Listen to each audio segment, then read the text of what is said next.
everybody, I am Cinnamon Cooney, your Art Sherpa, and today is a very exciting day because I'm going to show you at home how you can paint this gorgeous father and child scene where it's a beautiful moon and there's flowers and it's all the joy and happiness that comes with parenthood. I really love this image because it's customizable. You can make it your own very easily. Silhouettes are awesome like that. To help me bring you this video is my husband, John. Hello. He makes sure that all the cameras and technology works and all of that. And on top of that, he makes sure that whatever thing I'm talking about, demonstrating or teaching, you can see in the camera. We have robotic cameras. They zoom in. I also make this paint at home experience easier. And I say this is really for beginners. And here's why. If you check the description below, I'm going to tell you all the materials I use. I am going to tell you the brushes I use. You can go to the website and you can get a downloadable traceable. Because if you're not into drawing, you might want to use the traceable, and that is okay. But I don't just stop there. You also have a free downloadable mini book that is available right now. This is the entire lesson written out in step-by-step instructions, and that is free. So when I'm like paint at home, that is literally what I mean. All the resources that you need to be able to accomplish this and achieve this lesson. This is at the easel today. It's on a 16 by 20 canvas. We're going to be doing some new format stuff because one of the #1 missions of this channel is not just to teach art to people around the world for free, but is also to connect together with those that watch the show, with you guys at home. To that end, I'm going to say that I saw Amy and I see Nikki and Angela out there in the live. If you're here for the live stream, I'm so appreciative. You can watch this from 2 locations, which is pretty cool. Speaking of, let's see how that's happening over there. Facebook is up and going. Facebook, so you can watch from, I see Thelma over on Facebook. So you can watch from either location, whatever streaming service works best for you. Basically, I just want this to work great for you. So everything's going to be explained. We're going to keep it fun. We're going to stay connected. I'm here to answer questions for real. I don't know what to do, John, but say, let's get into the materials. Ooh, all right. See you in a minute. Ooh, the materials. Let's look at the materials we're using in today's really fun Father's Day painting. We have a dad in our life. Hi, John. Hello. Happy early Father's Day. We'll be wishing that to him several times. And happy Father's Day to my father and all the fathers. And all the fathers everywhere. On the canvas, I put that wish and intention on there. I've also measured the canvas in half at 10 inches and then in half again at 5 inches and 15 inches vertically. So it goes a vertical line at 5 inches, 10 inches, and 15 inches. And then I did a horizontal line at 4 inches, 8 inches, and 12 inches. And that let me kind of create some guidance for a 8-inch-ish, 8-inch-ish, roundish moon that I'm going to put here. You can use a plate or a lid if you have an 8-inch plate or lid to help give you a more centered moon. I kind of freehanded it. This is with watercolor pencil, so it's going to disappear in when I paint it in. Let's look at the colors we're going to be using in today's painting. Okay. Phthalo green, quinacridone magenta, phthalo blue, a couple things of titanium white, burnt sienna, cad yellow, dioxazine purple, and Mars black. Does that all look great? Mm-hmm. Okay, so once we know all that, we get to do a thing. We get to have a step. The step will match your mini book. Remember, you can download those free at theartsherpa.com. And I'll take a couple questions from the audience while we're setting the step.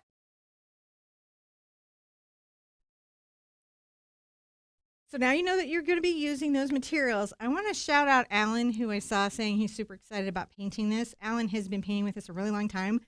So I want to wave hi. And also, Gunamal Flower is saying hi from Thailand. And right next to that, Lori Berman says good morning from North Carolina. So from Thailand to North Carolina, we're here doing this painting. If you have questions, be sure and put them all in caps so it's easier for us to find them.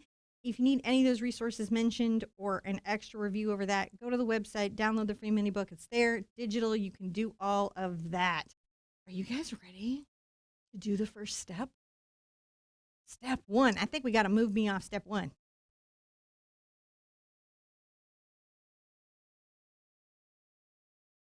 So now we're going to put in the general background. I'm going to use a big brush. This is a lot like the brushes that you see for house painting. In fact, I'm testing a bunch of these right now, John.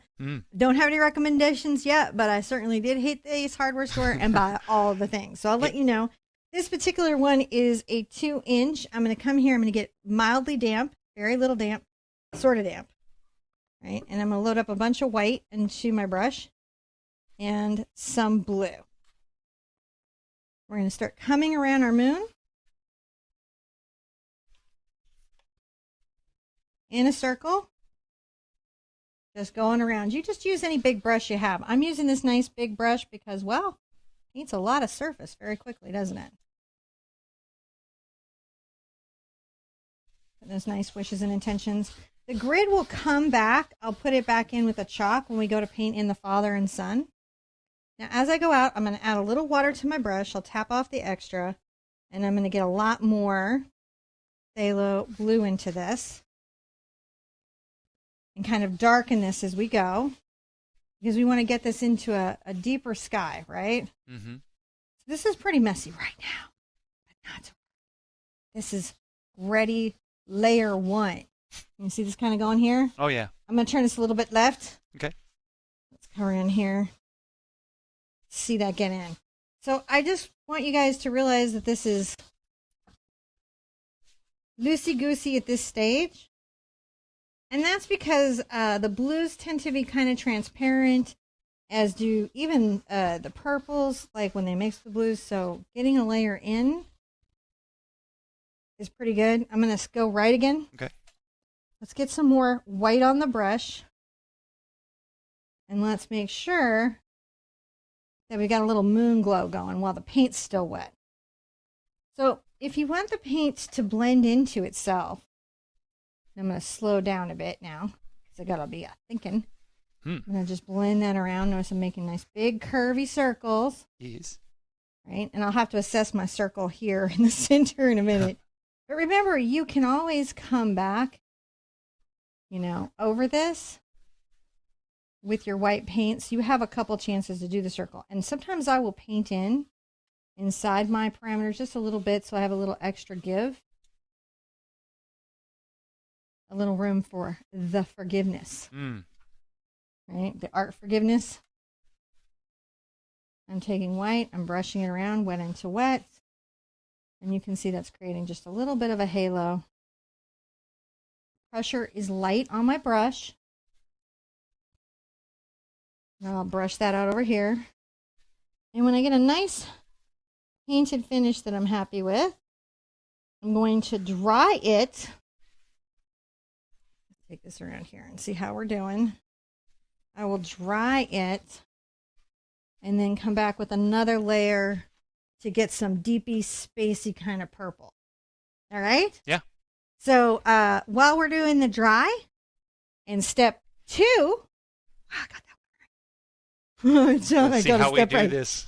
Let's see how we do this. I will take a question or two again from the live audience.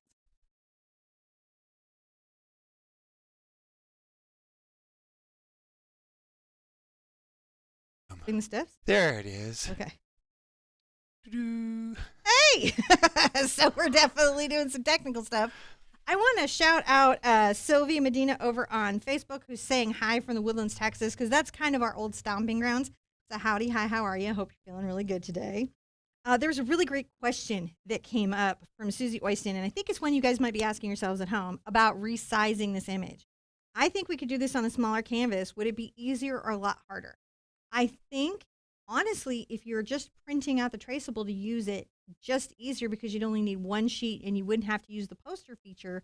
So there'd be less work there. And on a smaller canvas, there's always less time in painting. So I think it would be great to go smaller. But I do think with gridding, like if you went to the grid tutor or something, you could also go bigger pretty easily as well. I also want to shout out Michael Art, who's over in the YouTube chat today. He's really excited to be here. And I know he's not alone because I asked this question in the Facebook group for you guys to tell me about your dads. And I so love all the dad stories. Well, not all the dad stories. Some dads, but most of the dads I really loved hearing about. They cute pictures and amazing stories. Michael is here today painting because his father just passed away. So I want to send a lot of love over there and to say, if you're doing this as a tribute painting, I think it's a really good tribute painting. And I think art can help us process our feelings in relationship to loss really, really well. So yeah. I think that's a great way to tap back into the feelings we had that were positive and connected and loving when it's at the right time. It's also okay not to be able to paint during a time of loss. We're all each unique individuals. Oh my goodness, John. Yes. Are the technical challenges like super duper faced? I think we're okay. Okay. So hopefully I'm going to be in the right relationship. Now remember, these steps are time stamped and it matches the mini book. So we're at 2. There's 10. See you guys at the next break. So now that we've done that, we want to make sure our surface is dry. That way we can glaze over the next layer. Glazing means that the color is slightly transparent and that a wet layer is being applied over a dry layer.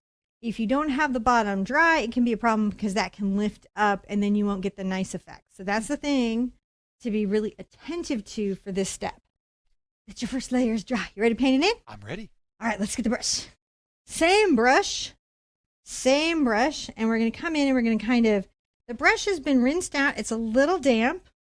I'm going to load up with just the phthalo blue. I'm going to come here and come around, and it's a very light, see how light I'm painting? Mm-hmm. Painting very light.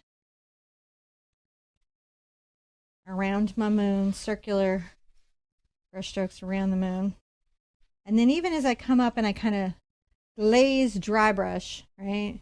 So I'm allowing some of what's there to show through, create some of that radial interest. Then I'm going to load more blue. It gets darker. I do want these strokes to be circular. Whether you're using a 1-inch brush or a 2-inch brush, do kind of be aware that you've got to get a curve going to that brush stroke because the stroke kind of implies a line or shape. I'm going to go lift. Okay. I'm liking this. This was a really good little invention, babe. Solving problems like artists do. I want to kind of, I'm going to orient a little bit to myself. But I'm going to be back.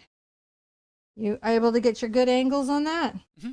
I have 2 good angles. You do? Surprisingly, yes.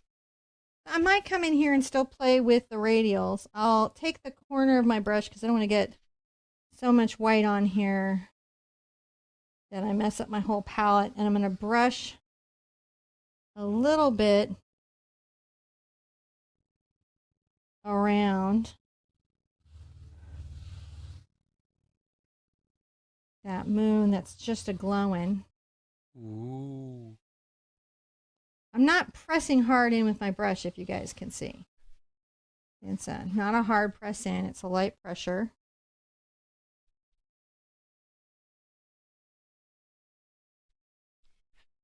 And that directionality really assists in making the moonbow feel. I feel like, is that what it's called? Is a moon glow, moonbow, something? Well, yeah, moonglow is kind of the atmospheric fog. That, I think that's what we've got going here is moonish glow. And then a moonbow is the same artifact that happens for a rainbow. I have to tell them this okay. while this is happening, which is that I'm taking phthalo blue and dioxazine purple. Mm-hmm. And then I'm going to come paint it here on the corners. Then go back to moonglow, moonbow. Oh, yeah. Okay. So a moonbow is actually the same thing as a rainbow, where the light particles are bending the light, making a diffracted rainbow, but just with moonlight. So it's a moonbow. Well, I like the idea of a moonbow. Yep. And you can tell the difference because a moonbow happens at like a, I don't know, it's a specific like 27-degree arc angle, and it's a ring that goes around it. Now I'm lifting up my surface so that I don't have the holding part of the easel interfering with my painting of the circle. So you're making sure to get the white all the way edge to edge. Yeah, we want to be sure that we are getting a nice curve, and that curve, you know, you guys can see that curve happening. I can see the curve. You know, just play with it. You'll get there. You'll notice I'm playing with it too, and that's okay. Mm-hmm. All right, that's looking pretty good. Looking really good. Now, this step, I'm going to say, is there. We got there for this step. So if you can see, it's sort of radial. Super it's a little streaky. You want that. We are going to dry this. I know this was a short step. That's good We're stuff. going to dry this and then come back and splatter it. So during the step, while we're drying it and getting its picture, I will answer a question.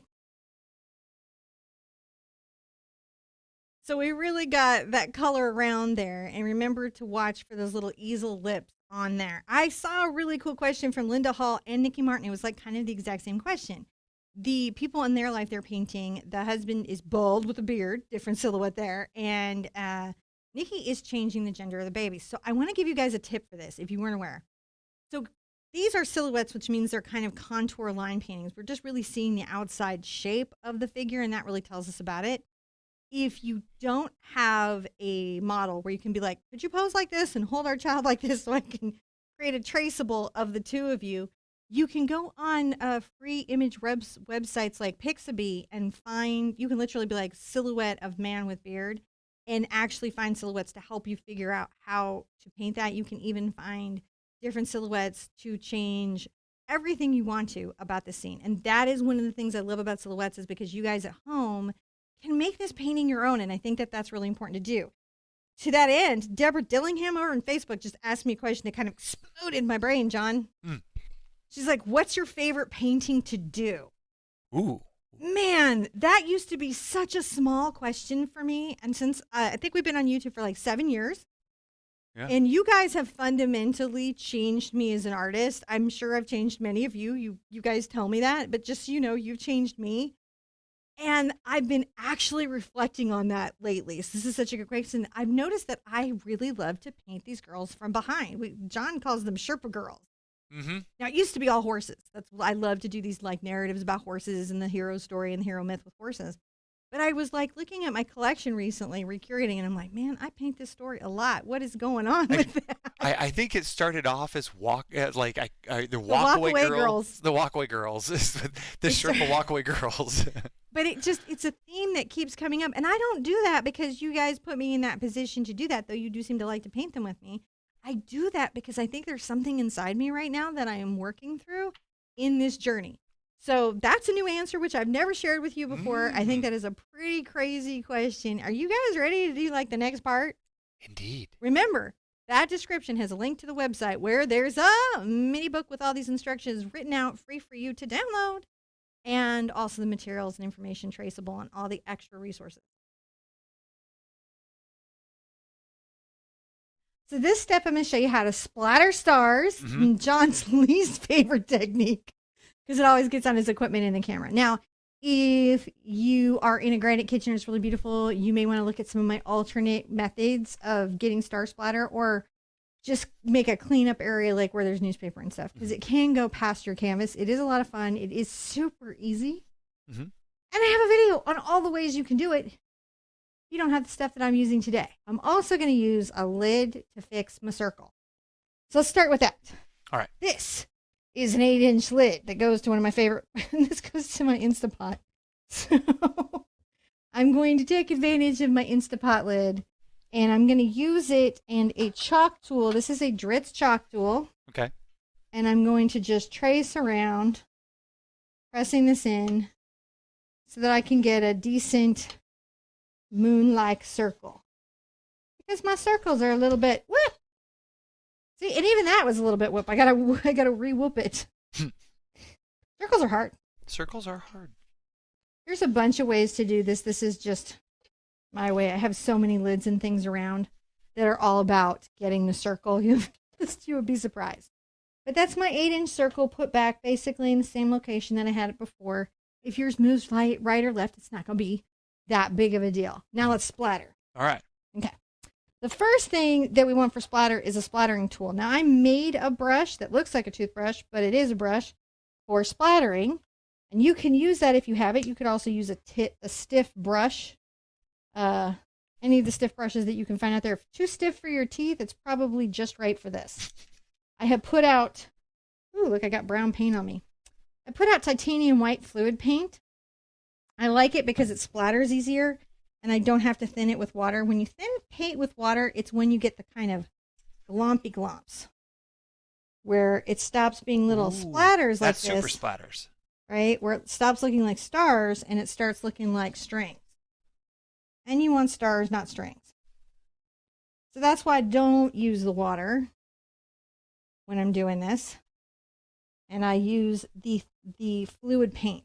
Craft paint is this consistency, by the way. So you can buy my type of paint, right? Or you can just use craft paint. And now we have all these lovely stars that look kind of natural in our night sky. And so when we go to paint in our moon, that's going to be a lot easier. Yeah. I really like that. It does make... Good. This is why I get the gel nails on my nails, because a rubbing alcohol will take the paint off and not interfere with my nails at all. That's why I do that. Definitely dry this. Okay. All the way, because the little drops can take longer to dry than regular paint on, and then they can streak everywhere and make a whole big problem for you. So be sure you have this layer fully dry. I'm going to dry this layer. Well, we are going to dry the Imperial Eye is going to dry this layer, and we're going to do step. While we're doing that, I'm going to answer your questions. I think it's super important that the drops are dry. The drops. Make sure the drops are dry. In that end, I want to thank Amy Ovard and Mary Wood for your very, very kind words. I appreciate that so much. I really see you guys, and you guys are the best. Karen Williams asked a really astute question. She wanted to know, so she was seeing in the film that my reference had this grid over it, and she was wondering how that was created. A lot of my designs lately I've started digital painting so that I do them in digital sketches at night when I can't sleep. And I use a digital grid system, and I do this because I can make sure that the aspect ratios are correct for your printout. So I can create a file that is essentially a 16 by 20 and make sure that those measurements are exactly where you would need them to be, and that helps you get a correct outcome. That's why I do that. Now, you can always take the reference painting, which we provide on the website, download it, and put it in a different size grid or customize that for yourself. But the one that I provide is definitely matched up for the 16 by 20 ratio, and that can really help you. And I do that digitally, and I think right now I'm using SketchUp. Irene is also, I want to congratulate and say I'm so glad that you're back and feeling better. Irene has her headphones in for the first time today. And also I wanted to shout out Raheel, who I'm seeing and I know is up at a crazy time to be here with us. So hi Raheel, I hope you're doing well and that your family and everybody is okay. Oh, all right. Now, are you guys having a good time? Did you remember what I said about not splattering in a place that's going to make a big crazy mess all over your house? Because John has definitely dealt with splatters over the years. Have you not, John? Mm-hmm. They're still here. Yeah, all over the cameras. He's so many feelings about the splatters. If you're wondering how to clean up the splatters, it's rubbing alcohol. Rubbing alcohol wipes or rubbing alcohol on a towel. 70% is okay. 91% is better to get up old dried acrylic paint out of clothes, off of anything, really. If you didn't know, that's how you remove it. Are you guys ready to get on to the next step? Are we? Ooh, step 4. We're going to start putting in a moon.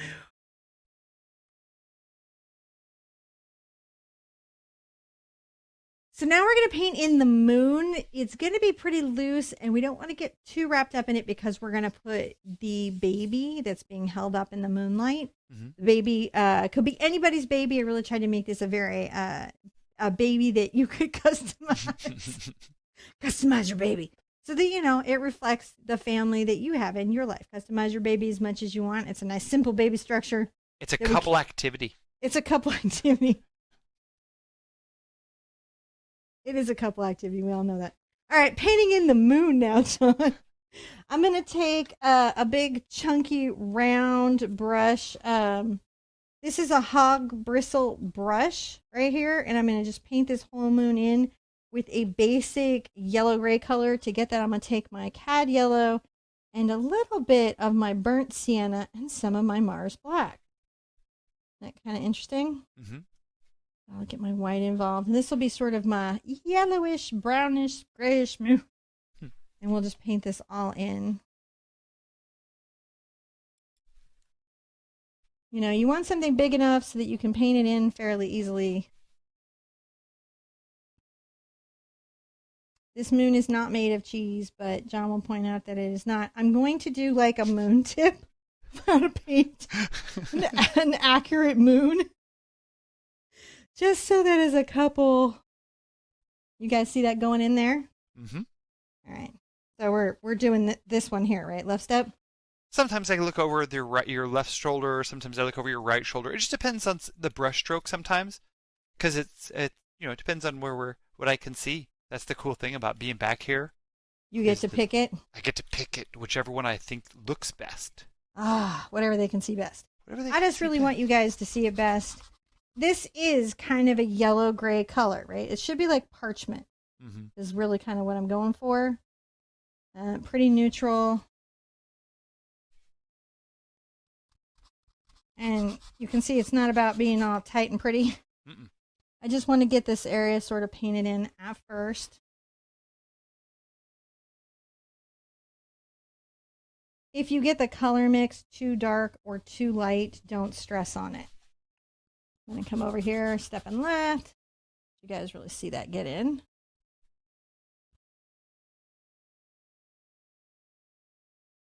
Sometimes I have to get a little water on my brush to improve the flow.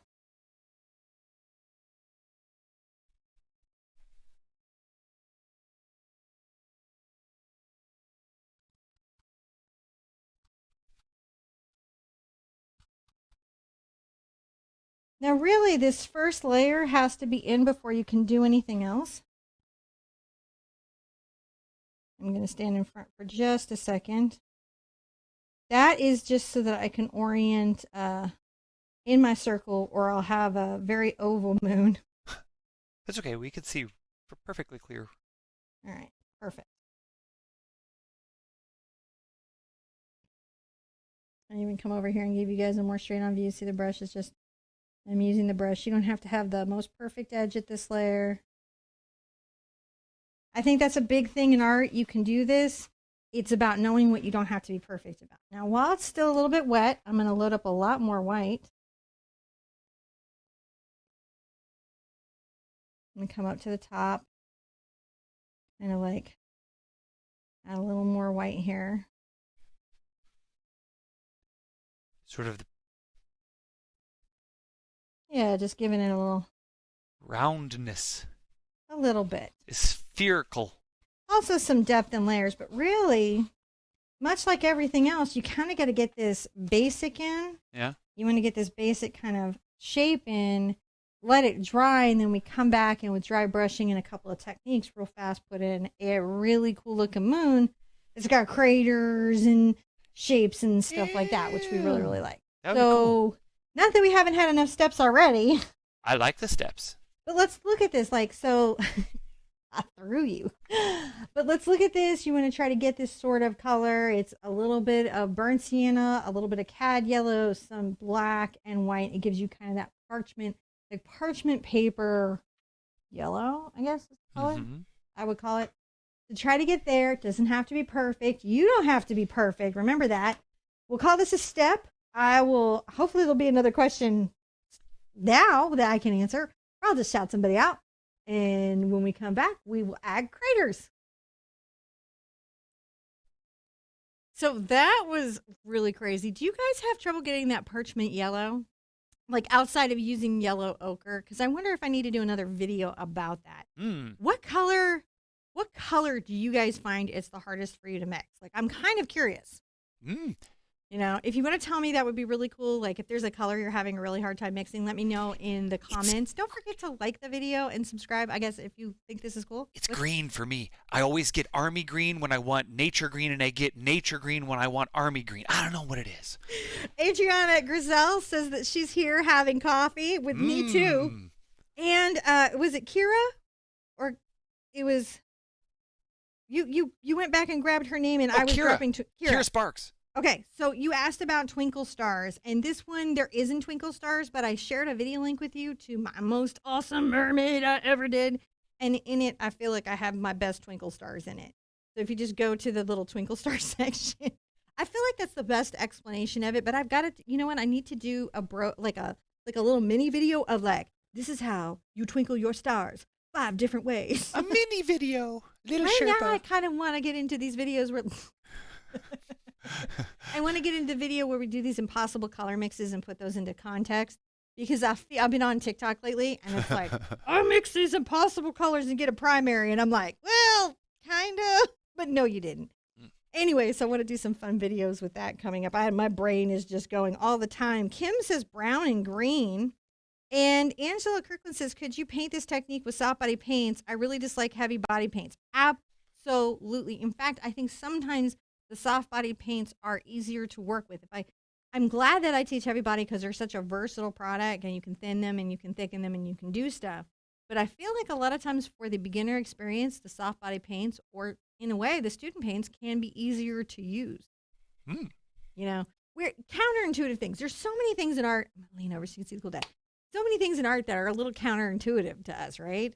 It's and Kim's like, I love the mini videos, and orange and purple are the hardest to mix. And there's reason why these colors are the hardest to mix. There's like these secret, weird, hidden reasons in your paint and pigment. And everyone keeps talking about color theory like it's about light, but it's not. It's about pigment, which is a whole different set of problems for artists. We can talk about Newton's theory of light, and it's awesome. And also somewhat unrelated. Science. Not what we teach here. But I mean, we can talk about what it is and the way light reflects and all of that. That's but true. When you're talking about a phthalo green pigment, you're not really necessarily talking about the way light reflects through a prism. Yep. So sometimes color theory is taught as if it's light for your computer screen, when really it's ground up dirt particles, which is just a whole other element of interesting art stuff. I hope you guys are having fun and you're loving doing this painting. I'm loving being here with you today. It's really fun seeing the art fam in both locations, liking to make sure it gets out there. We're on step 5. Step 5. We're going to make a moon where John again tells me that my moon does not look like the back. So this is going to be really fun to do. I'm going to explain the techniques and how we get this done. I think you'll be surprised how you're able to do this for yourself at home. In fact, it's my secret hope that you want to paint all the moon paintings. I have a few moon paintings. In fact, I think I should make a playlist of moon paintings. Remember, every brush, every paint, everything is in the description below, and it's also in the mini book. So if at all you're feeling like this isn't coming perfectly easily, use those free resources because they make a world of difference, or a really do. Moon of difference. But let's paint the moon. So I'll get my big chunky brush. This is a number 12 round. I have a lot of number 12 rounds, different brushes, different things. This is again hog bristle. I'm going to come here and load up with a lot more white. Let's come to the top, and we're going to almost dry brush. If you've not seen this before, dry brushing doesn't have a lot of water on the brush, and you allow a lot of the surface to show through. Dry brushing is one of the core acrylic painting skills that you kind of want to get into because it allows you to create interesting and soft transitions. And it has color spaces, and it's so expressive.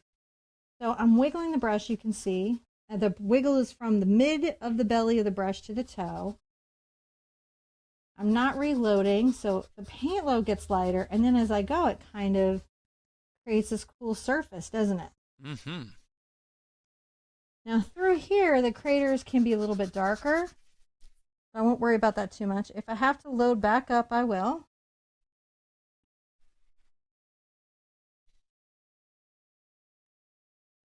And this is like a scumbling motion. It's like we're just... Oh, yeah. Make the sound. This is what ASMR... We are not ASMR at all. No one has ever accused us of being an ASMR channel because that's so chatty.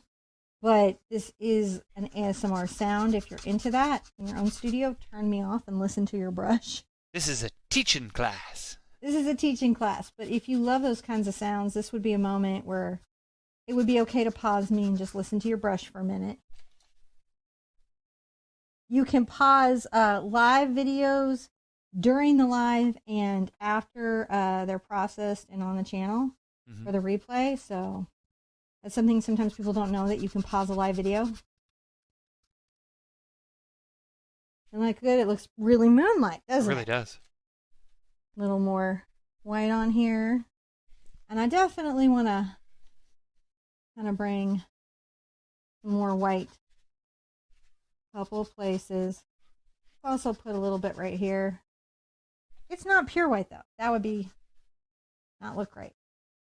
I'm just scumbling some shapes. Notice that this is like a little curved shape. This is a little curved shape. You need to make this light enough so that the silhouette of the child Mm-hmm. Somebody now is going to paint Baby Yoda. But the silhouette of the child. That would be really good, like a Jedi and Baby Yoda. I was gonna suggest like the Mandalorian throwing the child. The Mandalorian right here and the child right here. That would. Oh man, I wish I'd done that. But you guys can do that because I gave you the idea. So now you're thinking it. Be a great way to customize this. There's always bonus content. There's always bonus content. All right, that's looking pretty good. Now let's put in some craters. Craters are a little bit of the yellow over to the brown. They're kind of like together. And then some black. See how I'm adding a little black to that and get kind of a darker color. That's still pretty dry brushed. I do want it to be, yeah, there we go, in that range. Again, I'm going to be very light with my pressure. I'm wiggling it around. John always points out that my craters are not crater accurate. But you know what? It's moonish. It's moonish. It's moonish. It's a moon, and it feels like a moon, and that's all it's got to be. You're not trying to navigate to it. As Obi-Wan once said, that's no moon. Oh, you did not. That was a really good idea about the Mandalorian. I like that. Now I feel like I need to do something about it. Ah! Don't worry. You have time. Time traveler. I am a Time Lord. All right. This is Gallifrey's moon. No. Now I'm all just mixing up sci-fi properties. You can see that we're sort of creating these little shapes and craters and spaces that could be going on. Yeah. And that's a really good thing to do. Now, I'm going to zoom here. into that because the crater mark is kind of the important thing here. It really is, because that's what helps it feel like a moon. Right? Mm-hmm. And the dry brushing helps it feel like a crater. Maybe tap couple little spaces there. See, we're just making a few little. Yeah.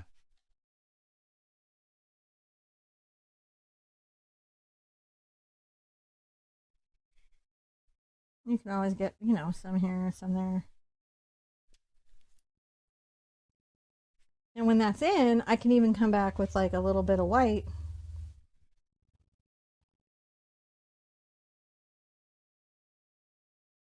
And you come back and you add the little like light dots to the crater. That's interesting. It's about the back and forth.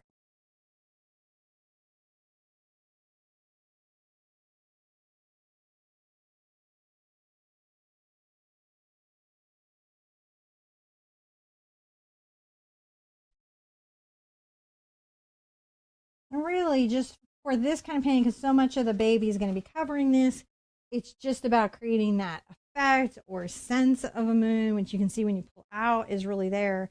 And then when we put the baby over it and add the branches, it's going to come together. Now, for the next step, my brush down here. Remember to wash your brushes out. I'm going to wash your brushes out. Wash your brushes. For the next step, what we're going to do is we're going to really dry this, add the vertical and horizontal grid back, right? Mm-hmm. And either you could use the traceable for the next step, or through the magic of gnomes, gnome magic, watch me laboriously draw it in. So either one is okay, but we'll talk about that in the next step when we come back. Until then, I'll answer questions. So that was absolutely predictable, Amy. Thank you for noticing that.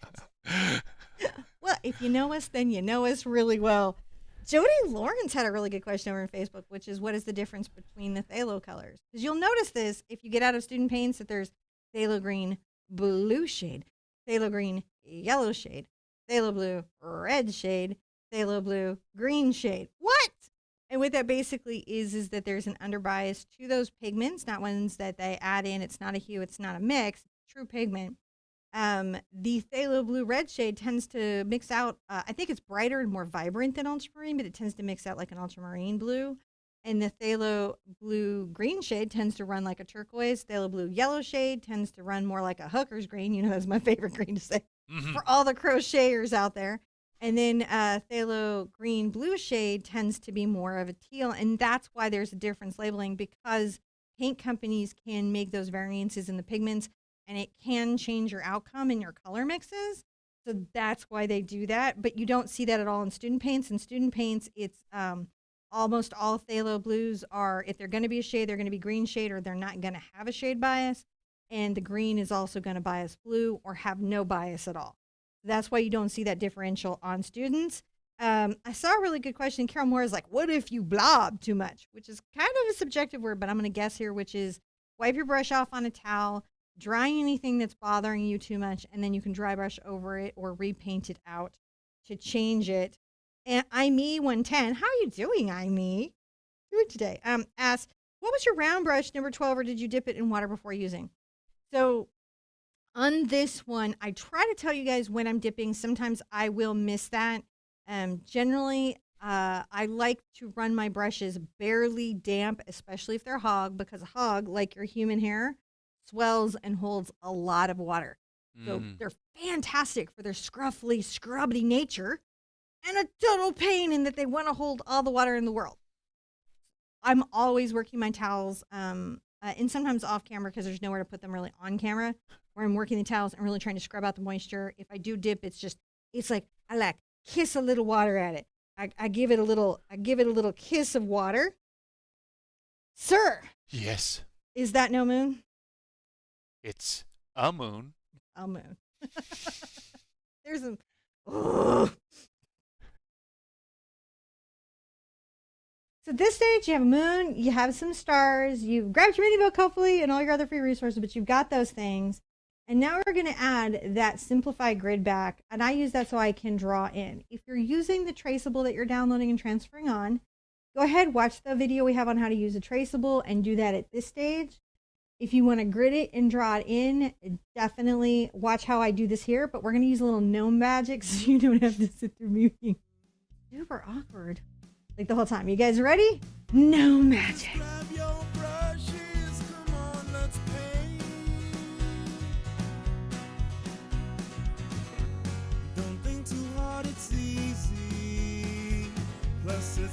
No magic. That was fun. Obviously, it's really good to have a magic gnome in your studio to help you out, which I do, but you may not. Some thoughts if you're not using the traceable. If you're using the traceable, you have exactly what I have here. But if you've decided to freehand it because you're customizing it for somebody in your life, things to pay attention to are the profile. I try to, on men, make stronger, harder angles. And on the baby, make rounder angles. Remember, baby heads are real big. One thing, and everything is short and compacted, squishy and yummy. So those are things to keep aware of. If you wanted to change this into a little girl, you would just switch from pants, I guess, to a skirt, or however you want to symbolize it. Whatever makes the baby feel like your baby. You just make those changes, and it's pretty easy to change up. I've given myself some guidance about where the branches are going to go and how the flowers are going to go, but I think we're going to come back and paint the silhouette. While we do that on that step, while we go to this next step, I'll take some questions that you might have, and we'll come back and paint this, and we'll get a photograph of this. Yep. Yeah, everything should be dry. All right, let's second coat. All right. So we're going to come in, and we're just going to make sure that this is a nice, smooth, even application. I'd like to take some clean water now and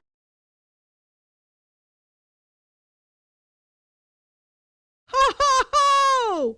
And you wonder if it's live. That step was a mistake. It brought us someplace else. we went the wrong place.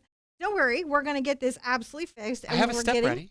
If fixed, I am going to answer Luxor's question, which is how many colors of ultramarine blue are there? And that's here's I've worked with 3, but I'm aware that there's more. I don't know the specific number, and it's because ultramarine is probably one of the oldest colors of paint, and many of the paint companies have done several different formulations. So they can be into the violets, they can have red shades, they can really have a lot of variants, not to mention, since it's a natural sourced pigment, oftentimes where it sources from can really vary the shade, and when they do a synthetic ultramarine, it varies the shade. So I don't know the specific total number, but that would be a cool video to do some research on. I have worked with 3 personally in my life where I consistently go and get them. I have seen more at the art store, but I haven't bought them. Did we fix the glitch? I think so. We'll have to find out. Let's see if we fixed our glitch. Let's see what happens. Step 7.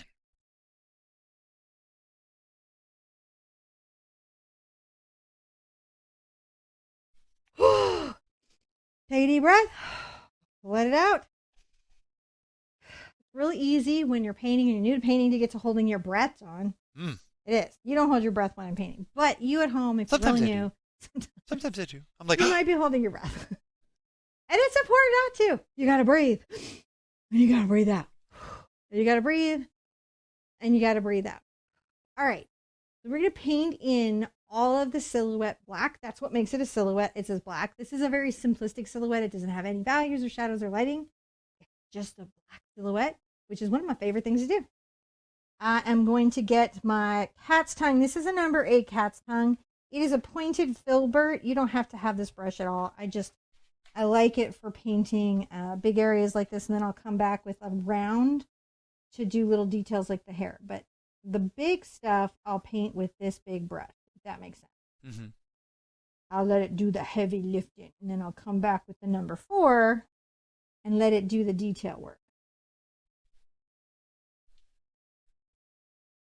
Now, if you're painting a very inexpensive paint, you can have the experience where the black doesn't cover as much as you would like. So you've got to be thinking about that. If you're having trouble with the black, you might need 2 coats. That's all you need to fix it. Don't be too stressed on it. Just do 2 coats. And sometimes even with a really good black, 2 coats is a good idea because it'll deepen it and matte it out. And sometimes we want things to be matted out. I'm going to maybe kind of put a little wrinkle in the shirt. Mm-hmm. As you sometimes get. Little shirts get wrinkles, don't they? Shirts. They be wrinkly. A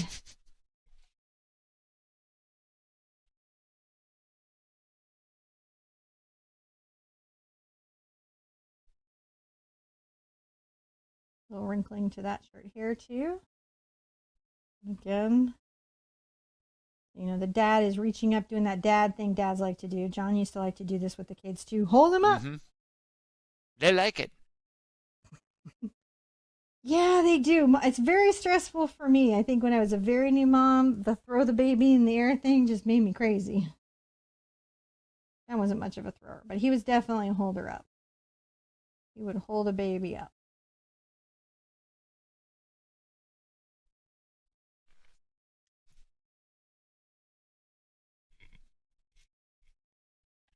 Even if you're doing the traceable, sometimes the grid guides is helpful to that because it lets you know where to position the figures.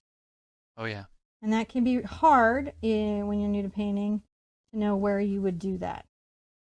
Again, I'm not being too precious. I will do the details with my number 4 round, but I'm not like I'll come back and hit this side here and I'll come back and hit those details there. So that's what we're doing here. So if you over baby or over dad, is it? Can you just come back in with more brown paint there? And yeah, you could paint. You let it if you have to fix something. If you have to paint something out before you need to change it after it's dried. You can change it when it's wet pretty easily by just wiping it back. But if you got to change it once it's dried, just let it dry fully and then paint back the color, the background color, and then come in. Everybody makes mistakes. I even still make. But now knock on wood because I don't want to make one on this lesson because we're here right now. But yeah, that's not really that uncommon to have, mistakes happen. You can see I'm just kind of getting this generally in. Details will come back with the number 4. The other thing that I'm going to do is I'm going to give myself a little bit of kind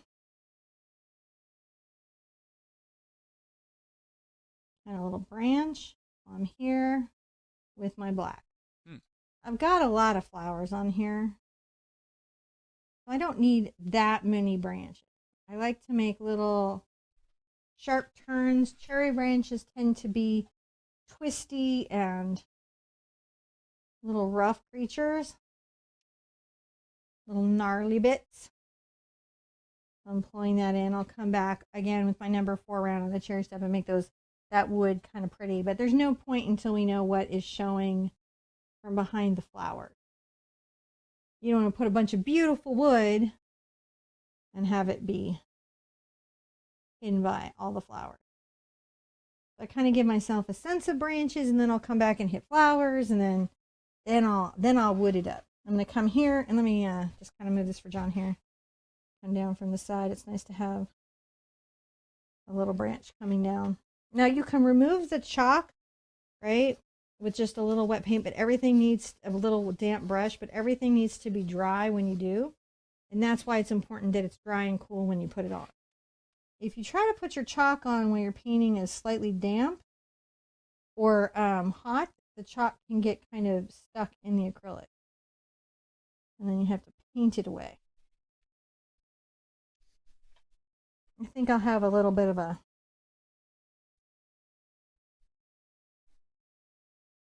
maybe something coming from there, and you can always something applying up here. So there's a branch or something that's going on. I'm going to rinse this brush out and put it to the side. I'm going to grab my number 4 round. It's just a nice pointed brush, and it's going to let me do some details. Let's go back to our original positioning so you can see things. And I'm going to load up, get everything on the tip of the brush.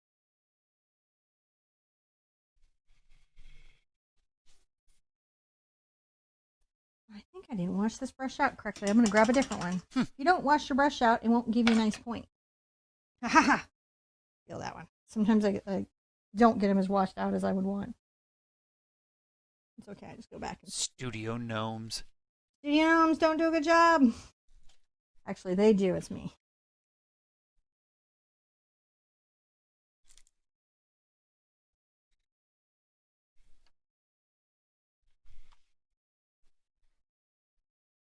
You know, and this is where we get that nice profile in. Mm-hmm.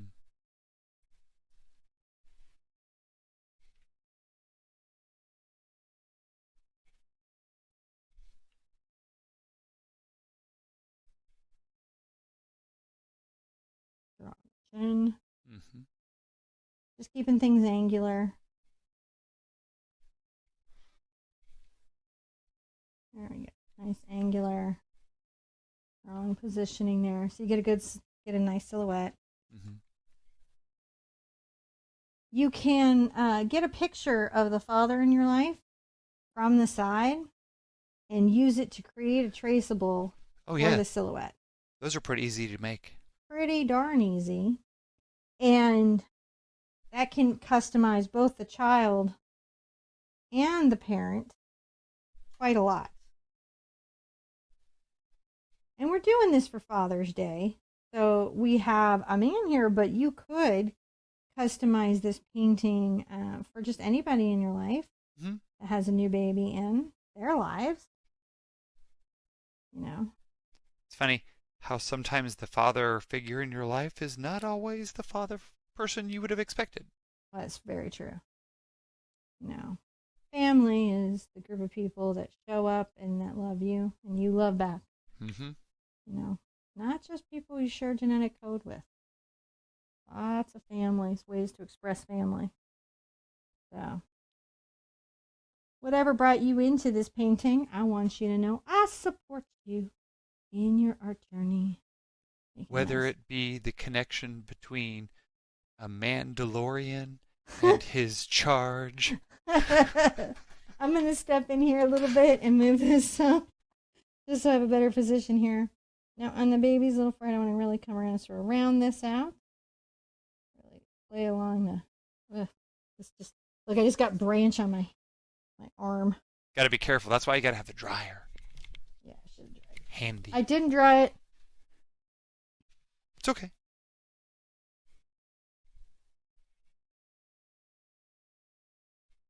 But just making sure that this little silhouette has that great little chubby cheek feeling to it. Mm-hmm. You know, maybe a little hairs that you do. I like to do those. Little warrant hairs.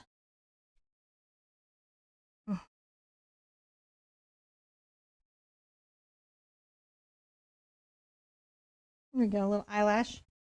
Oh yeah, I brought that eyelash. Hmm.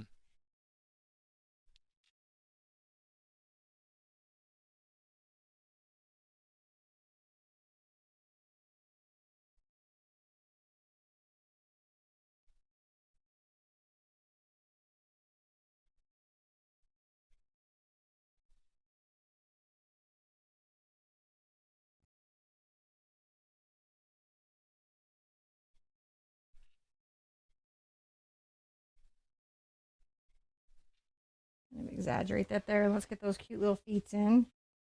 So yeah, it's just about finding those little lines that tell the story. Mm-hmm.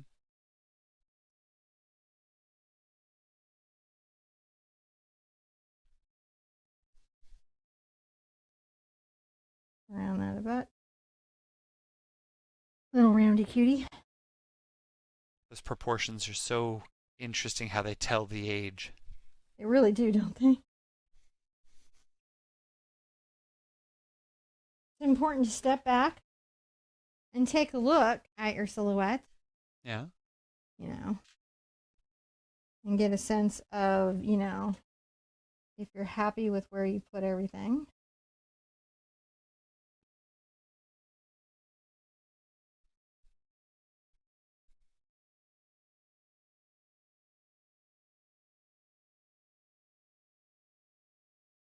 Most babies are fairly bundled up, so that's an important thing to think about.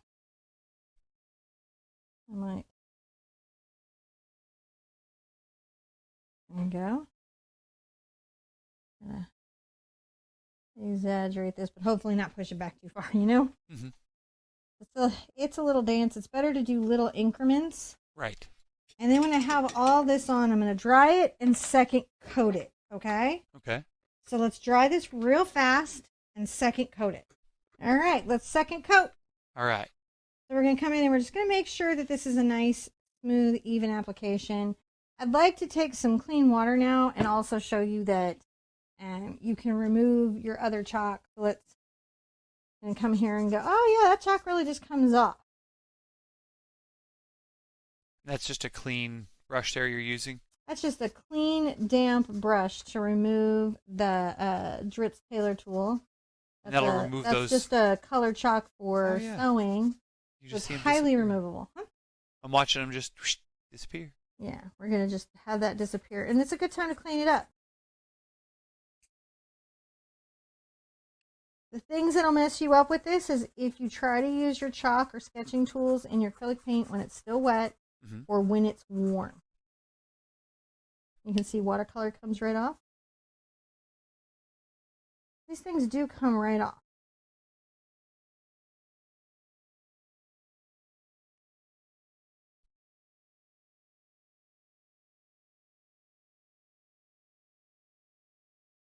All right.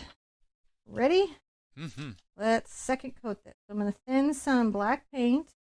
Just a little bit of thinning with water. I might thicken this little area here so that we can really feel like it's two arms. Mm-hmm. And let's just say we know our dad is holding the baby with two arms. It's not a one-arm hold. Because sometimes it's hard to tell in silhouette if the arms are lined up, which in this one they are. Happens a lot more in silhouettes than you think.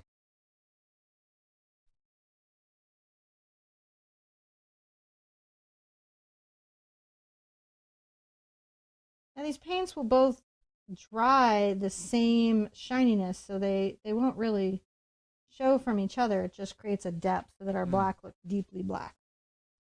Not just in the thumbnail where we can edit things, right? Right. But also in real life. For reals, it looks good. Yeah. That's a bummer when it's like, I try to always make sure that I show you the steps to get you all the way there. All the way there. Because I know sometimes things can look fine on a camera. I can tell when they're a hot mess, but you might not be able to. Because the camera is very forgiving. Mm-hmm. And so this step isn't a bad step. If you've got student paint, it's absolutely necessary, even on pro paint. Like I'm painting Sennelier in golden. And it's very, very opaque, but still need a couple coats. needs a couple coats, and that's okay. Like you can see here on the way, just a little couple coats, just to get that nice effect. I could have done fluid paint, like the white paint, but I try not to make you guys have to go buy a bunch of stuff. Oh my goodness, I think we're almost ready for drying in a step. Ooh. Very exciting times. Because everything else after this is flowers, and you know I love to paint the flowers. All right, so dry this. So what we're going to do, look at this. Let's literally look at that. Oh, that looks so good. Oh, so great. Isn't that wonderful? It's just feels super good in my heart to see that. Reminds me of you when our babies were young. And I just want to tell everyone that I so appreciate all your positivity lately. It's super appreciated. Everything is all good, but I'm sure the positivity helped it get there. Man, this looks good. Okay, but we have to do a thing. So we're going to call it a step. You're going to dry your painting. I'm going to take a question, and we'll come back and paint some flowers. Take a deep breath.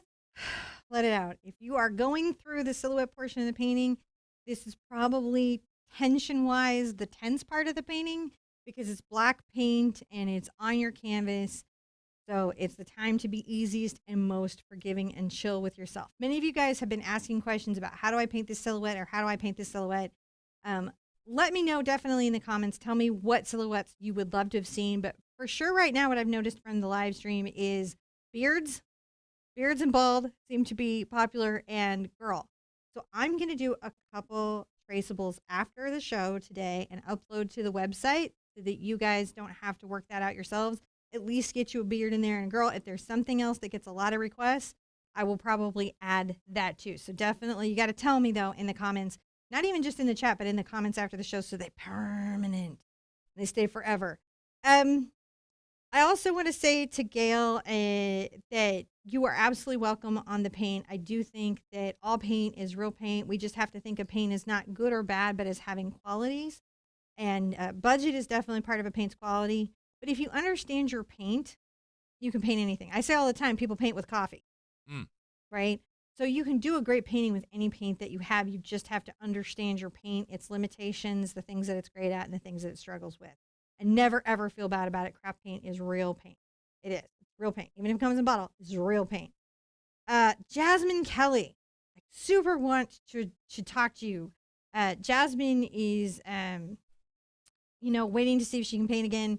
And, I had a couple things that immediately occurred to me as I was reading your comments, because I read all the comments and questions. First, while you are in recovery and while you are on a budget, try to think of things like digital painting. And actually, this answers another question I saw. I'm using a program called SketchUp, but there are several programs. Procreate and SketchUp are really popular ones, and they have a lot of classes and resources. There's also Painter. SketchUp is free, where you can paint digitally. And digital painting is exactly like real painting. It really is, except the undo button is there. That's like, you still are layering. A lot of these tools are created to behave like actual painting tools. So if you can't go out for any reason, for anyone who's listening right now, you can't go out and buy paint and you're on a budget, but you have a phone or you've got a touch screen of any kind, consider doing digital painting until you're able to get art supplies. And the other thing I want to say, if you have different mobility for whatever reason, from injury, from birth, for whatever reason, I want you to know that there are accessible easels, there are accessible art desks, there are setups for being laying down, there are setups for every availability of mobility, and there are adaptive devices for painters. There's a lot. In fact, there's so much, and I know how hard it is to find. I know it's so hard to find those resources. I have a Pinterest board about it. Also, in my experience, what I've noticed is Jerry Zarrama and Dick Blick have specialty sections for adaptive easels and tools. So if you have something that you need to address, don't feel like, oh, there's nothing here for me. There's a ton here for you. And I always share this, if you are in a chair, besides the fact that there's easels that are created for chairs, be sure and check out Izzy Wheels, because I feel like we're all fabulous and we're all amazing. Mm-hmm. And their decorative wheel covers are the coolest things in the universe. I've been eyeing them myself. They allow you to have the fashion sense that you have and just to be as fabulous and out loud as you deserve to be. So I just want you to know I see you and I hear you, and there are resources, and if I can help you find any of those, I absolutely will. And then to the costume question, Jackson, how are you doing, sweetheart? The TARDIS doesn't show on green screen. Yep. And I don't quite have the Cruella de Vil flaming dress circumstance up. We are here with you live. Some things are pre-produced. This is like our new live format so that you guys can get the mini book ahead of time, get all the resources ahead of time, and I can fully pay attention to your questions. We are trying to give you everything. You know what the greatest thing? This thing took like 100 hours to produce. Like, just so you guys know, this video was like 100 hours in labor and work hours. You know what the greatest thing about you being a Time Lord is? I am a Time Lord. No continuity holes. There are no continuity holes. Did I just make a continuity hole? I don't know, but there are none. You know, you guys, I created an augmented reality game. I just realized that the other day. I had an augmented reality video series that I created that nobody noticed. It didn't do good or anything, but I had one. Well, you should tell them about that. 6 years ago. Just saying. Back when Cicada was happening, I had an augmented reality that nobody got, nobody figured out. But I did have it. Also took about 100 hours. Do I need to step this you? This video, you can stop me. We can move on. Are you stepping? Oh, and happy birthday, Jackson. Okay, thanks.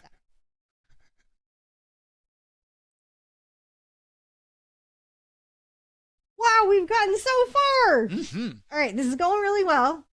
Now it's time to do the funnest part, which is add flowers and kind of finish out the branches and stuff. I will do some branch detailing. I won't go crazy with it because, again, I'm going to add a bunch of flowers. But let's add a little detail to our branches just so they look a little better. Does this seem like a good idea? I think it is. Let's get back into our number 4 round. I'm going to go ahead and get my brown and a little of my yellow together. And we're going to just come here and kind of imply a little bit of a twist. It's a downward stroke.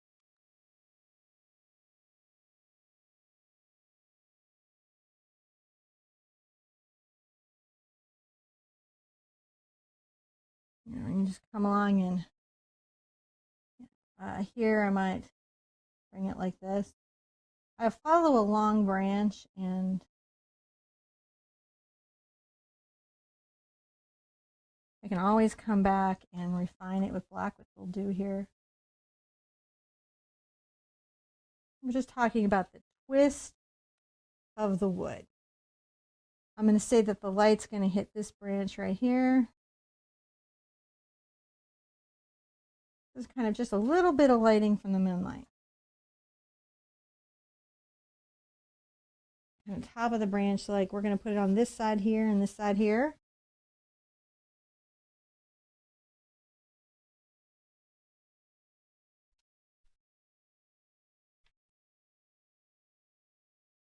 It's just a little brush stroke down. A little fast moon. A little fast wood. I like wood.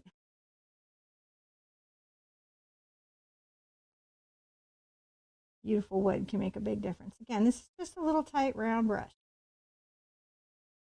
Doesn't have to be this one. You just want one that gives you some control over the paint. That's it.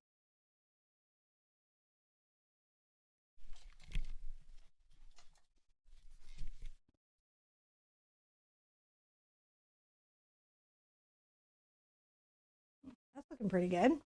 Now let's come here and we're going to get a little more yellow into our brown and maybe some white this time.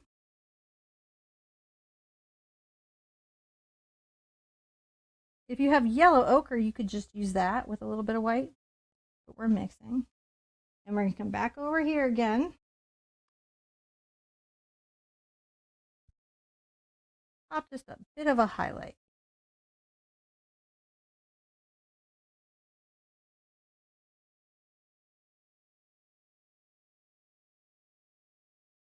That's giving that branch a little bit of twisted dimensionality.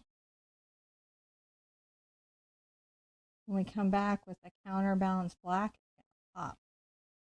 Then we can add flowers to it. But I don't want you to just work yourself into a state over this because we're adding so many flowers. Mm-hmm. This is just something to attach them to. A way to explain their presence in the sky. The branches that are wrapping around. The story of love and parenthood. Connection between a parent and child. It's huge. Very important connection. One that we can celebrate with this painting. Yeah. As you wrap light around the branch. As you wrap light around the branches. I get into this weird, like, trance of I'm painting and talking and is going carrying around these branches. And I like to get back to these, like, kind of one hoop paintings on occasion. Mm-hmm. So that we get back to the beginning and have a nice, fun starting place. Believe it or not, paintings like this start the skills that help you do 3 hoop paintings later. Mm-hmm. Now we're going to go back in this and just come back with a little bit of black. Okay. Just to make sure everything looks crisp and has some definition.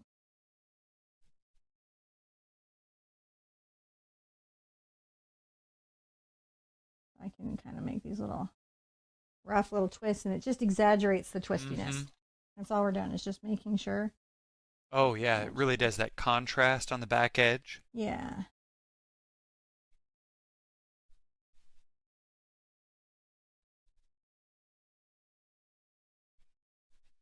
There we go.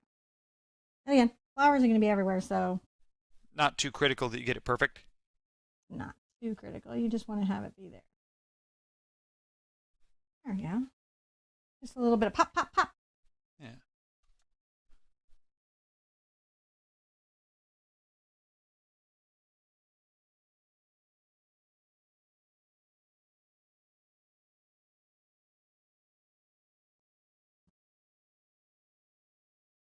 This is certainly kind of a stylized branch. Mm-hmm. However, you actually do see them out in the world, which is kind of cool. Like, you know, we kind of lean into them here, but you do see branches with just this much personality going on and character.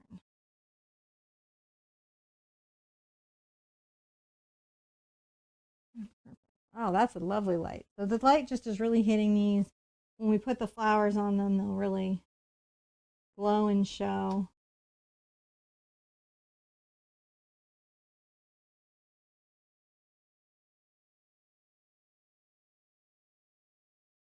Sometimes it's just about getting that contrast. Now, I definitely want to dry before trying to put on my little flowers that I'm about to do. So definitely hit this as a dry. We'll call this a step. Okay. Step. And I will answer a question while we dry this and get this step. And I will meet you right back here. We got through the branches, okay? How you doing, John? Good. We're doing good. Crystal Dulesky asks, what color of chalk is Cinnamon using so she can see it? I'm using a Dritz chalk tool. And I like them because the pigmentation on them isn't too much. It's actually a Taylor tool, and for the same reasons you wouldn't use a crazy dyeing chalk tool on a garment, you don't want it on a canvas, so I just found like that was very synergistic. The Dritz one only has clay. There's no oil in it, so it comes off the canvas very easily. I like the white and the yellow. I like the light colors. If I have to use a blue, I may sometimes get into that. I really don't enjoy using the red. I tried pastels, but all my pastels are too pigmented to use, and they were like becoming their own like staining, tinting thing, which is why I moved away from pastels. I found Crayola chalk to be kind of okay. I want to shout out Kimberly Blanc, who's in El Cajon, California. How you doing? Thank you for joining us. Everything's going to be here on the replay, so if you need to watch this after, you can totally do that. Remember, if you download the mini book, that's a written out step-by-step instruction. You don't have to print it. You can just use it digitally. You can print it.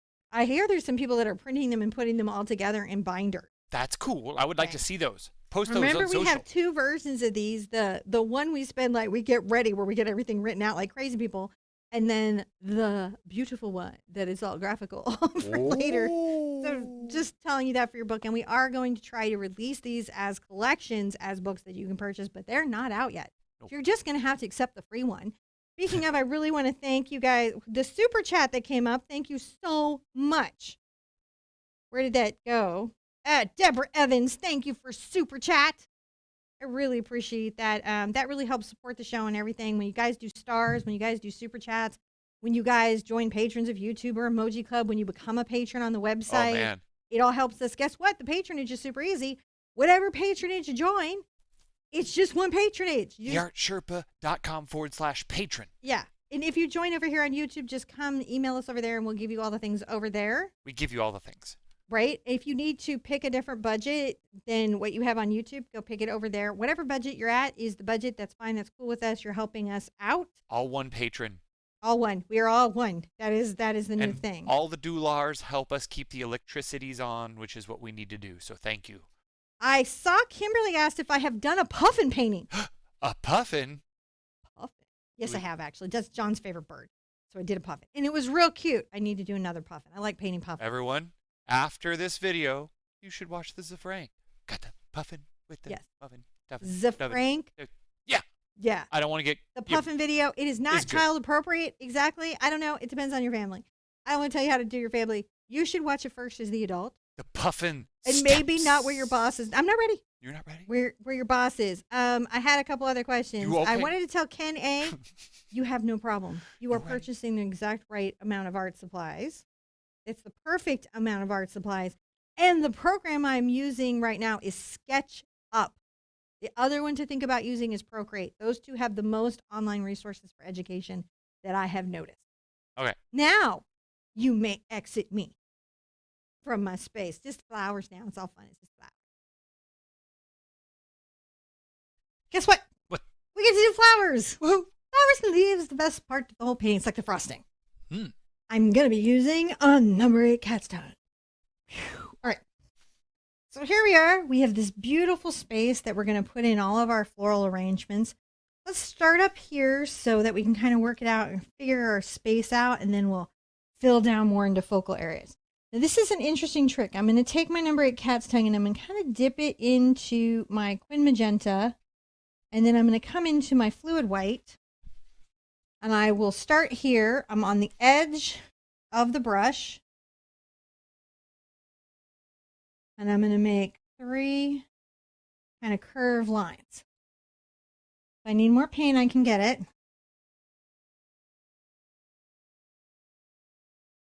And that's how I'm going to get the little flowers in.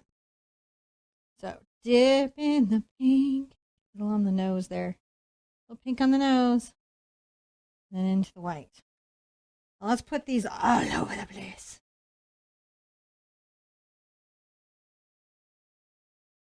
Sometimes you can do like 4 leaves and 3 leaves. Mm-hmm. You don't always have to do the 5. You can multi-leaf. You can multi-leaf, and you can switch when the pink is on the load. No. So that some of the flowers are maybe a little more pink. Are these petals or leaves? These are petals. Petals. Multi-petal. Multi-petals. So flowers are like 5-petal flowers, like generally on the cherry blossoms. Hmm. And these are kind of like just a fun, easy way to do them.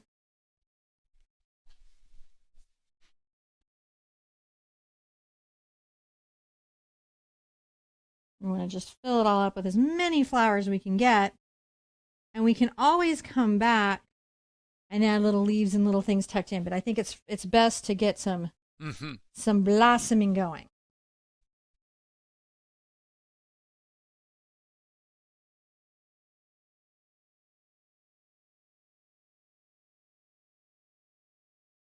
There we go. And we just want to fill it up. There are a ton of ways to paint flowers, right? So don't feel like, you're stuck here. If you have a different flower that's your favorite flower or is maybe symbolic in your family, it would be okay to change that up. Like this could make it a dogwood tree pretty nicely. Yeah, it would be any of those sort of arboreal. Mmm. To arbor or To not to arbor the arbor. flower. So we're just getting those on there.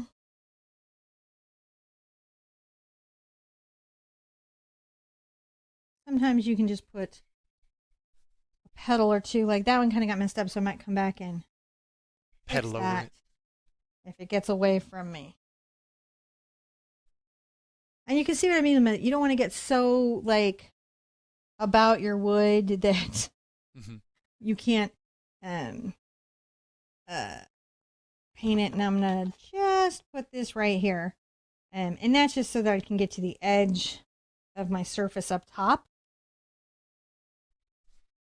So you can petal under the holder. We got a petal. It's like a petal frame, you know. We want to show this as a very full branch that's framing this pear. I'm going to actually come back down here if that's okay. Mm-hmm.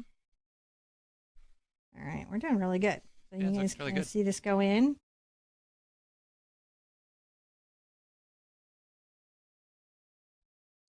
I feel like that one got away from me. There we go, put it back in. So it's really just, they don't have to be super perfect. And sometimes you can put little petals out to fill out shapes.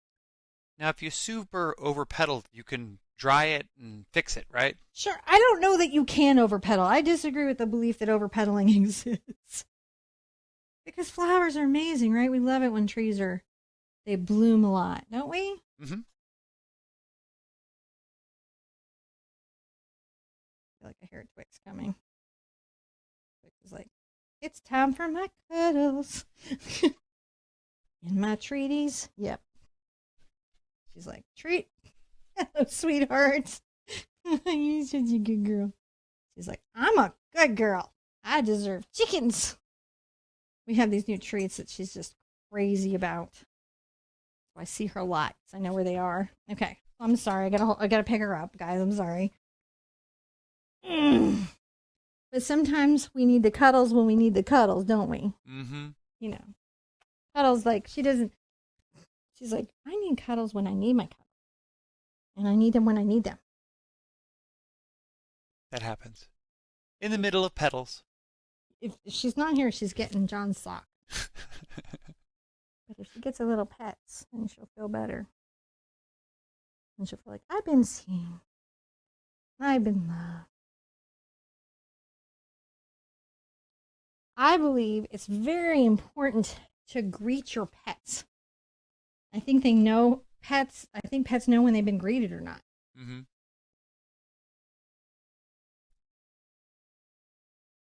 Just pulling those in. She's over now. She's like, I got my hugs. I need Who's nothing else next now. on the chain? Hmm? Said, who's next on my call list? It looks like it's you. Just putting different little amounts of them here. And then I'll come back this way. I can get a little more.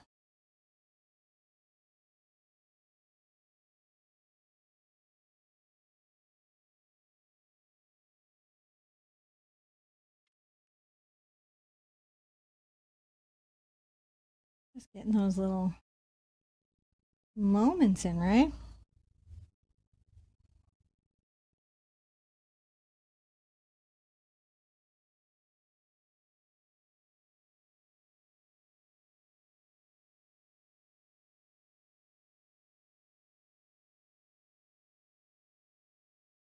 Too many petals on that one. Mm-hmm. Now I'm going to kind of move this to the left a bit. I can petal over here.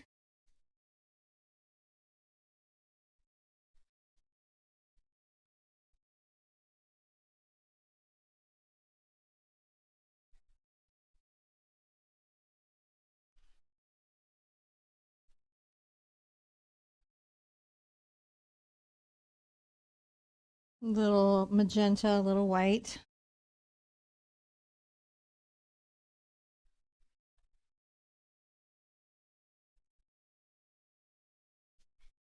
I don't want to put this back. Well, I could probably get it to the top. Mm-hmm. I'd have to be a little careful because I don't want the wood to mess up my paint.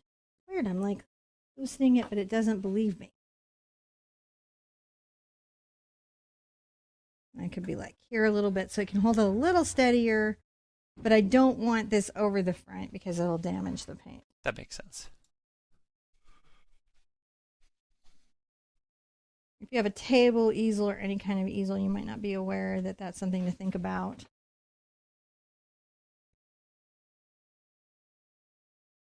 All right. Mm-hmm.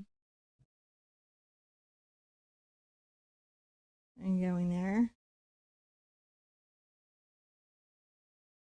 Keep making those little flowers. They're fun to make. Keep making flowers.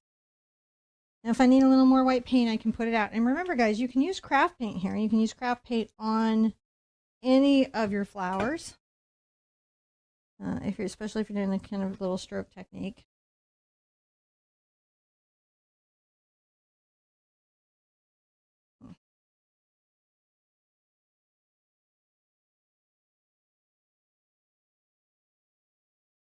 Okay to do 3 petals on occasion, or fill things out. Mm-hmm.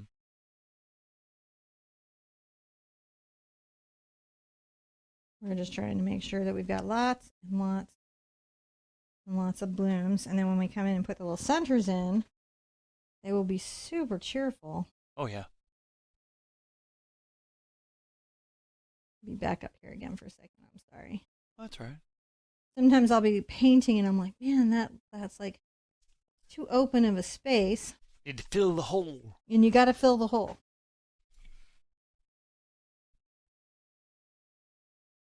And I want to make sure that this is a very,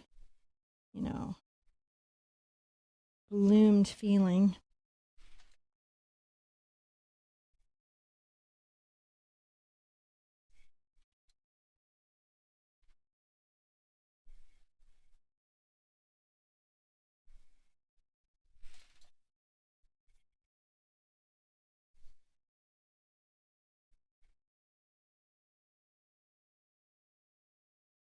I just look and be like, are you missing something?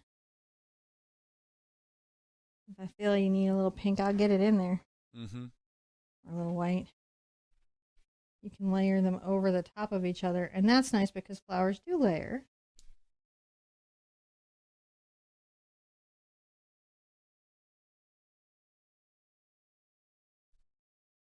And you put some little petals that might be blowing. Mm-hmm. Because sometimes the petals come free of the tree. I like how you make them float down. They do. They come loose and they're like pink snow or something. They're just super magical.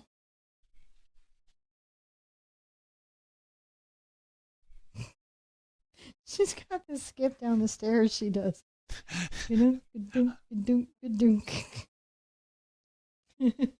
It's her stair tactic.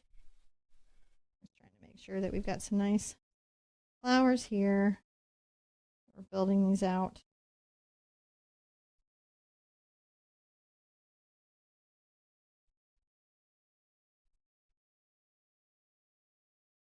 I think that's really good. Mm-hmm.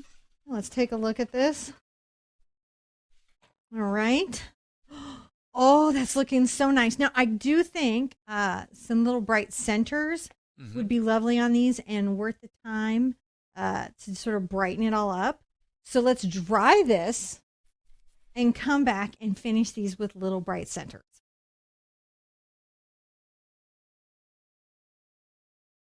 I love the flowery bits. Now, I was asked in the chat, would I be willing to do a watercolor orchid? And I just wanted to say yes, but remember the next watercolor class on Wednesday is Rage Chicken. Ooh. Ragey Chicken. And then we can look at doing a watercolor. I think that's a very good idea. Michael Ann Garcia Kiesling was asking if I was still holding classes. But I think what you mean is like, are we still doing the live in-person meetup classes? Of course, we still have the live shows all the time. Those are 2 to 4 a week, depending on our ability to get stuff done. Okay. Depending on because again, these take like 100 hours sometimes now to produce. So depending on our ability to get stuff done, And then, but if you mean in person, I have a retreat, like a get together in the Poconos here in June and July, and I think there are a couple tickets left. October completely sold out. We're going to plan some in the future. Right now, we're not doing any of our free meetups because we're waiting for the globe to resolve what's going on with COVID. And I don't have any advice or answers or anything for that, except I'll know it when I see it, when it seems calm and everybody can travel and we're not all in different stages of worry and concern. That's when we'll probably start having those free meetups again. But we do have two kind of closed little niche paint with me meetups in June and July. So, but we have been talking about it, like going cross country and having like micro meetups and stuff like that. So it's in our brain pan. And if you want to paint with us, just, subscribe and follow and do all the things so that the systems will notify you when I'm live, because I'm live all the time. So I have a question for you. Tinker wants to know if this is live. Hi, Tinker. And actually, I saw it. Thank you, first of all, for the super chat. It's super wonderful. Tinker said, my first art show is tomorrow, and it's thanks to you. Aww. And I wouldn't be where I am without you. I really greatly appreciate you and all you do for me and everyone else who has learned from you. Thank you.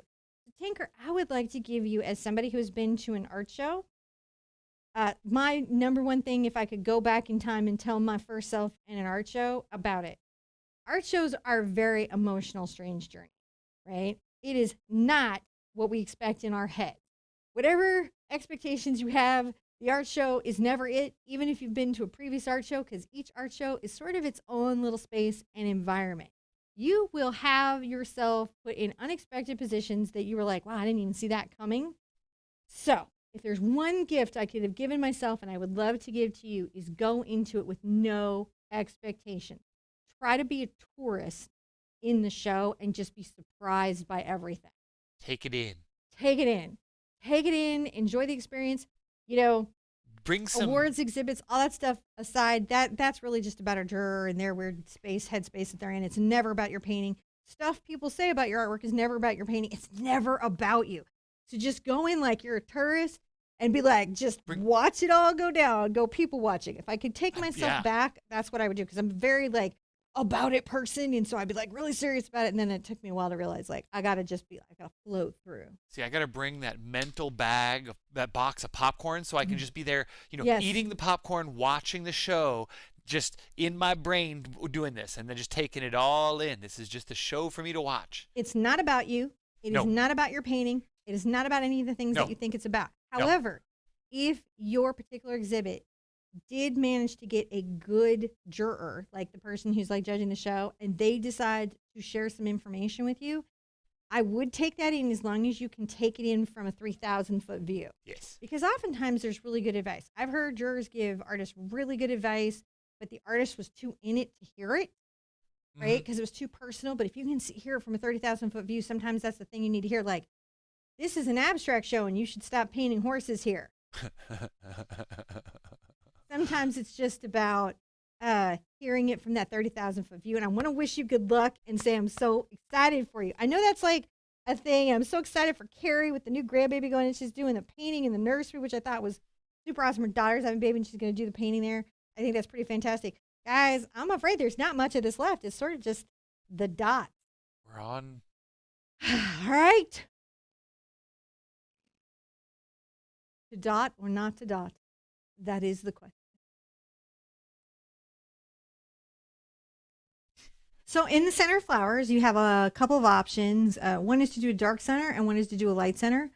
I'm going to do a bright yellow center in this because I think it will be cheerful and reflect what I'm looking to create. But that's something that you can think about yourself. And if there's a flower that you're specifically trying to do, really pay attention to the colors of those centers, because sometimes that's what says what it is. Mm-hmm. So I'm going to come here and I'm going to get just some yellow on the tip of my brush, and I'm going to maybe go a little left. And we're just going to, a couple of places, add just a little dot. Oh, yeah. To the center of our flowers. Now you're making that just a little bit impasto. Just a little bit. And I'm just finding a center that I can help me find. It's not every single cluster of flowers. I'm just grabbing a little bit. And because some of them you want to face away. Some of them want to face towards you. So it's not every flower, but it's a lot of them.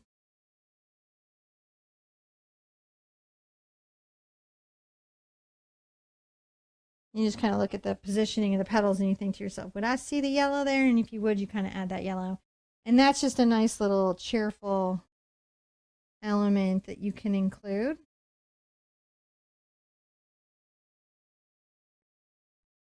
Like this sitting down there looking at me so adorable going, I love you, where's my chicken? All right, I'm going to step over here and let you capture it on this side too. I mean, you guys kind of understand the process of adding a yellow center, but it's still nice to demo it out so you guys can see it come in.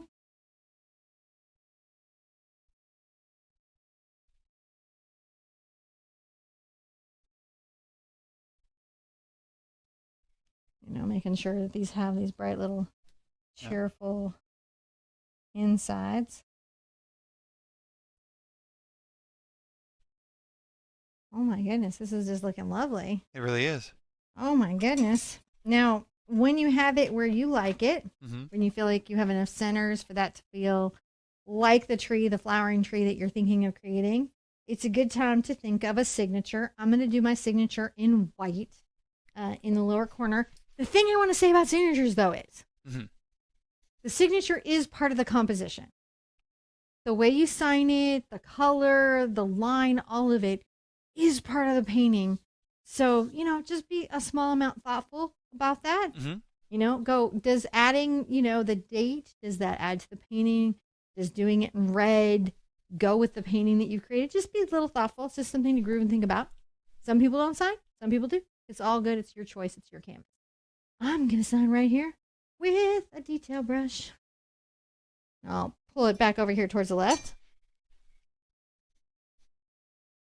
I think it's going to end up being a little pink because I already had some paint there. I'm going to come right here.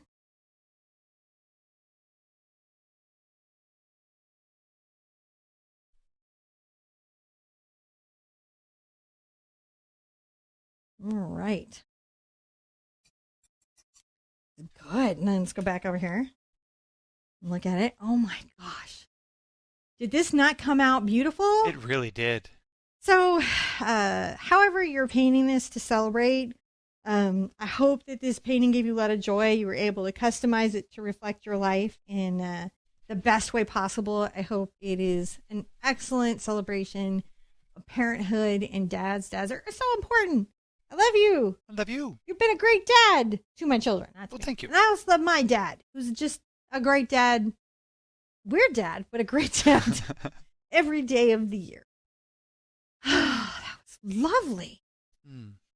Just what I needed this weekend. Just what I needed. This was just a perfect thing. If you came for the live, it was so great to have you. Really appreciate your patronage, you guys showing up and being part of the chat and being part of the energy. If you come for the replay, it is so nice that you took the time to watch these videos. I cannot wait to see your version. If you have a painting and you want to share it with me, you can come in this painting, or one of the other tutorials. If you've done one of the tutorials and you want to show me what you did, you can come into the Art Sherpa official Facebook group. You can upload paintings to the website. You can share with me on Twitter or Instagram, hashtag the Art Sherpa, and even on Pinterest. There's a lot of places to share with me, and they're all awesome. We did a good job today. Pats on the back for us being so creative. Now it's time to go forth into the day and do other things. Not laundry, nothing crazy. Well, we get to pass to ourselves, who will say goodbye. That's true. Be good to yourself. Be good to each other. And I want to see you at an easel real soon. Bye-bye. Like now. So I just wanted to remind you guys that tomorrow at 11 a.m., Sunday at 11 a.m. is an amazing class. I am about it. This is such a gorgeous class. This technique on the hair will explode your brain. So when I say I want to see you at an easel really soon, I mean here really soon. At an easel. Leanne Lennon, you say you're working Saturdays and this is your first live. If you're not working Sunday, maybe you can come to this one too. It's so good to have you guys here. I so appreciate that. But I want to see you again. So when is it? 11 a.m. Yeah. On Sunday. This amazing painting. The mini book already up. The traceable, already up. The one Hoots, already rated. The step-by-steps, already uploaded. References and grid. It's all waiting for you. Another 100 hours in this video. So you know it's going to be good. Everybody is just working so hard. Where am I going to see you? Gorgeous piece. All right. Love you guys. Love you too. Bye-bye.